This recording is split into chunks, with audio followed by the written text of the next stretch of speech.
l'islamophobie. Le terme est fréquemment utilisé, dans les médias notamment. Mais de quoi s'agit-il exactement ?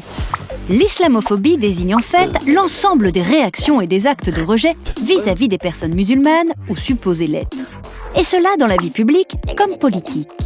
Prenons par exemple ce restaurateur qui, en août 2016, avait refusé de servir 2 femmes parce qu'elles étaient voilées. Ou encore, le bailleur social de la ville de Colombes qui a cherché à faire fermer un commerce de quartier ne proposant ni porc ni alcool, invoquant le risque communautariste.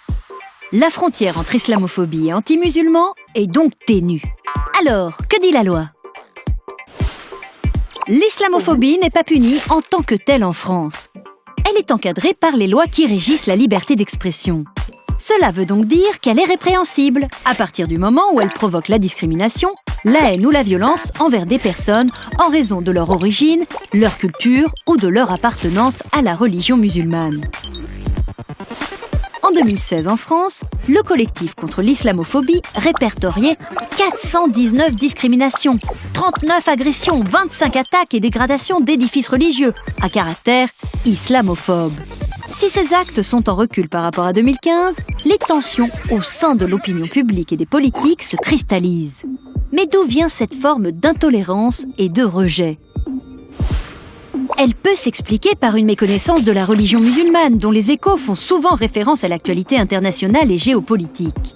Les conflits entre musulmans chiites et sunnites, les exactions commises à l'étranger, mais aussi sur le sol français de groupes islamistes radicaux comme Daesh, ou encore des pays musulmans comme l'Arabie Saoudite, souvent rappelés à l'ordre pour leur non-respect des droits de l'homme, sont source d'amalgame entre islam, islamisme radical ou terrorisme.